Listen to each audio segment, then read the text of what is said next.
So step number one, what you need to do is find cash buyers. Now there's going to be people that are watching this and say, Alex, not all cash buyers are fix and flippers. And that's true, but I make a generalization when I say, hey, cash buyers are fix and flippers. They're my favorite type of cash buyer because typically the good ones are buying 3 to 10 properties a month. If you get 3 properties under contract in a month, one fix and flipper, one cash buyer can buy all of those. Now there's also other types of cash buyers like hedge funds, which are institutional buyers. They're a little more sophisticated. If you have no idea what you're doing, they're probably not gonna wanna deal with you, but still great buyers. They're buying lots of houses at one time. Then you could have a landlord. This may be a person, a normal mom and pop investor looking to buy a rental property every 12 to 24 months. But guess what? Some cash buyers are better than others. They're all not created equal. If you find all fix and flippers as your cash buyers, and you want to do volume, you want to do a lot of deals, because if you actually want to make money in this business, it's not just going to be doing one deal every 12 months.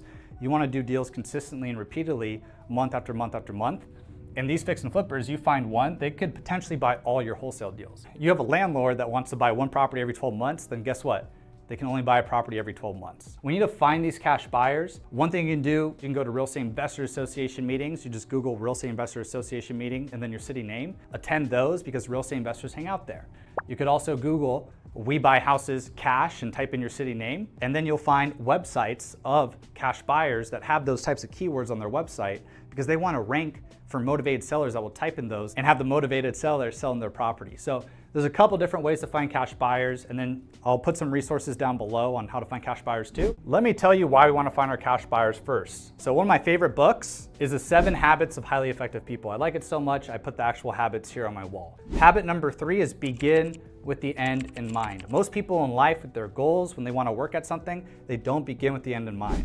So instead of me just running around like a chicken with my head cut off, trying to find a property, then get under contract, and then not have a cash buyer, not have the end in mind, what I want to teach you is to have the end in mind. You find the cash buyers first. What that allows you to do is to actually talk to them and find the exact deals that they want. You can ask them what types of deals that they want. That way you're not guessing and you're not hoping. That way you can close deals with certainty. So that's why it's step number 1. Most people won't tell you that. That's step number 1. But number 2, what we want to do is find distressed houses, okay? This is important. Why distressed houses? We're not looking for retail, beautiful property. Fix and flippers don't want to fix and flip a retail property because those properties typically won't go for cash, right? A normal home buyer that's getting the mortgage can buy that property. You're gonna have a lot of competition with normal home buyers. So when you find a distressed house that's in a distressed condition, meaning, hey, there's water damage, there might be fire damage, it's outdated, stuck in the 60s, it needs new wiring, new electrical wiring, right? All these different issues with it, then a bank won't lend on that property. A bank won't give a mortgage to someone to buy that property. What we need to do is find distressed houses. One strategy, we have several ways to find these, but you can actually go ahead, go to redfin.com, there's a filter there that says fixer upper. You can click that and sort through all the fixer uppers in your area and start finding these distressed houses. All right, number 3, what we need to do once we find that distressed house, we need to get it under contract, hopefully below market value. Remember, more you get it below market value, the bigger your wholesale fee. I'll give you a pro tip right now. When you're dealing with houses on the market, right, on the market, on Redfin, it's listed by a real estate agent, you're gonna use a real estate agent contract like this. So when we wholesale property in California, we use the California Association of Realtors contract. Now, when dealing off market, dealing directly with the seller, you wanna use an off market contract, just like this. And if you want an example of this, just go to realestateskills.com/contracts. We'll give you an example of ours. The pro tip here is, if you wanna go on Redfin, find these fixer uppers and get them under contract, do not bring this off market contract to a real estate agent. They will laugh at you, right? A lot of people are starting out do this. They're basically telling the agent they have no idea what they're doing. So when you work with a real estate agent, they actually write the contract for you. And when you're dealing directly with a seller, you have an off-market contract like this one. So I wanted to tell you that pro tip so you don't look like a newbie when you're going out there. Now, number 4, what we want to do is assign the contract. Let's say you found the cash buyer, you know they want properties that need fixing up. You know the zip codes, you know the areas they want to buy. You find a distressed house in that area and you get under contract. Let's say you get that house under contract at $280,000, okay? And let's say you sell that contract for $300,000 to your cash buyer. You, as a wholesaler, you make the difference between $280,000 and $300,000. What assign the contract means is you transfer the contract rights from one party, aka you, to another party, your cash buyer. So this is our favorite way to actually close and to transfer the contract rights. This is what you need to do. You're gonna sign the contract. Once again, I'll put those contracts down below. And then number 5, we wanna close the deal and get paid. What we like to do, we trust our cash buyers so much. What you need to understand is when we put a house under contract, we typically have a 14-day close. So we put the property under contract here. We then assign 3 days later, assign the contract. And then on this date, 14 days later, the transaction is closed. So the seller gets paid their $280. We get paid our wholesale fee. And now the cash buyer, the fix and flipper, now owns the property, right? The fix and flipper now owns it. So once the transaction's closed, the fix and flipper starts their renovation on the deal. Once you're able to do that, now you can repeat the process over and over. Now, another pro tip is don't get too hung up on one deal, right? If you want to be serious at this, I've seen a lot of people, they get their first deal under contract and it's all they're thinking about. You know, they're going to bed thinking about it. They wake up thinking about it. You know, they're already daydreaming about what it will be like once they close this deal and they make $20,000, all the vacations they're gonna be going on. They think all their work is done and they think that, hey, more deals are just magically gonna appear out of the sky and they'll get more under contract and they'll be closing 10 deals a month, but they're not doing any more work. The pro tip here is, even though you have a deal under contract, even though you're working on assigning it, keep finding new distressed houses. Keep submitting more offers on these deals. You don't want to put all your eggs into one basket because sometimes the deals won't work for your cash buyers and you have to cancel it and then you're back at square one. So to be serious in this business with wholesale real estate, you want to keep on going and keep on going, keep submitting offers. And hopefully you're at the point where you have multiple deals that you're working on, multiple deals under contract. So if one doesn't close, the next one can. Now let's go a little bit deeper, right? I covered one of the main ways to close, which is called assigning the contract. It's also called assignment of contracts when you transfer the contract rights from one party to another. The reason why this is so great is you don't need to close on the property and then resell it. So the second way to close on deals is called a double close. It's exactly that. You close on the property one time and then you resell that property to your cash buyer. So to do this, you typically need to borrow funds from a private money lender or hard money lender. Those types of funds are typically called transactional funds, transactional lending. But assigning, when done the right way, we don't have to bring any capital to the table and it's much easier. We love doing this. With double close, still a great way to close on the property. So in some states, it's better to do this rather than assigning. Also, the benefit of double closing is you can hide your wholesale fee. So that's not an issue with us. When you're assigned the contract, the cash buyer is going to know you're making 20K in that example that we have here. When you double close, you mask how much money you're actually making. You don't have to tell them where you have the property under contract and the difference that they need to pay you. But we have so much trust with our cash buyers. They want us to win and they want to pay us money. They know sometimes they're going to pay us a lot more money. Sometimes they're going to pay us less. But if you don't have trust with your cash buyers, or you have like a humongous, ridiculous wholesale fee, then double closing is a great way to hide that wholesale fee, just so there's no issues.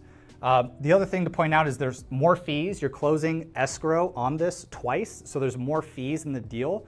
So let's just say in this example, instead of $20,000, you might make $16K after closing costs if you decide to double close that. So you could save some money by assigning real estate. So I know the next question I'm going to get. The next question I'm going to get, Alex, why do these cash buyers pay you for these wholesale deals? Why don't these cash buyers, these fix and flippers, just go out there and put all the properties under contract that you're actually getting under contract? What we need to do is take a step back and understand the cash buyer's business model. Okay, so what cash buyers have to do first, they have to go out and find the house and put under contract. All right, what else do they have to do? Let me tell you, most people don't know this. They have to raise money for the deal. A lot of cash buyers, right, if they're doing 10 properties a month and all those properties are worth $500,000, do you think that that cash buyer has $5 million just sitting in their bank account? They could, but what they like to do is raise that money, borrow the $5 million to be able to buy those properties, right? And so you have to network with a lot of private money lenders. You have to network with a lot of hard money lenders to be able to do that. You have to be raising capital and paying back these investors. So that's also what a cash buyer is doing on a daily basis for their company. Now what they have to do, they have to fix and renovate the property. They have to have the right contractor crews. They have to pay them on time. They have to make sure the work is being done on time. Now they have to do, once the property is all fixed up, they have to flip and sell the property. And if it's not selling at the price that they want, they have to negotiate. They have offers. They have to negotiate on the purchase price. They're trying to sell this house for top dollar. So when you ask, hey, why the heck does a cash buyer pay you? It's because of the time you save them by solving at least 1/4 of their business model. Cash buyers don't have all the time in the world to always be putting every house under contract in your area. So if you beat them to the punch, then you can get paid a wholesale fee because you're not only saving them time, but let me show you how you're actually saving them money. What you need to understand is they're paying a lot of money in marketing to get deals.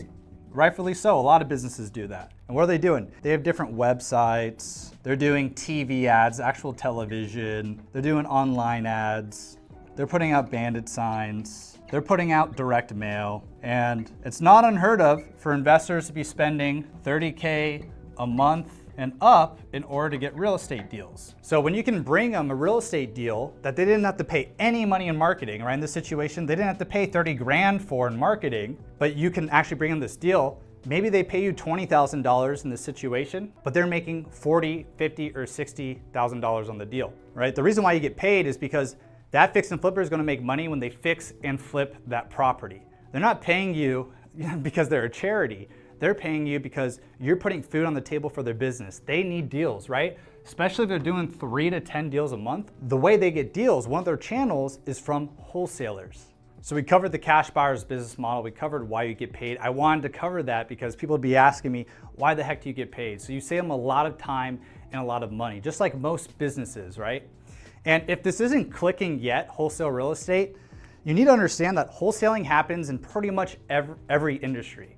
Okay, so for example, this pen, I wanted to get a good pen for this video to be able to write pretty clearly because all of these dry up pretty quickly. But what I had to do was I had to go to a store to buy this, okay? Now that store bought this for $2 from a wholesaler. That wholesaler bought it for $1 from a supplier. And then that wholesaler made $1 when they sold it to the store. Now how much does the store sell it for? They sell it for $4. All right, so you need to understand cars, pens, pencils, wholesaling and wholesale is happening in every single industry, in clothing.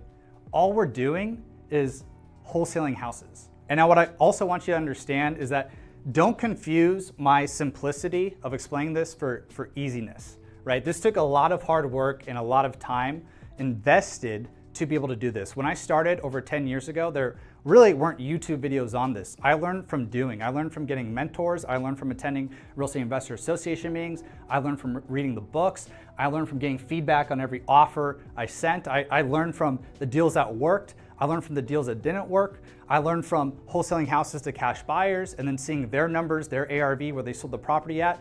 So there's a lot of learning.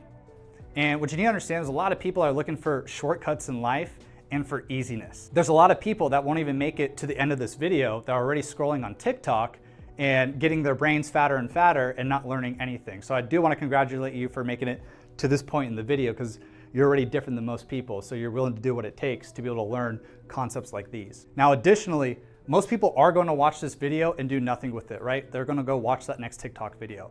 So if you like what we had to cover here, I also made a free training going deeper into the how-to. What I want you to know is this free training I created covers the ins and outs. We go into different concepts that I didn't cover in here because I didn't have all the time in the world. But also it's going to show you the 4 different shifts that are happening in the market right now and how you can use those as an opportunity rather than an obstacle to get started. So there you have it. We covered what is wholesale real estate, how does it work. I'll see you in the next one.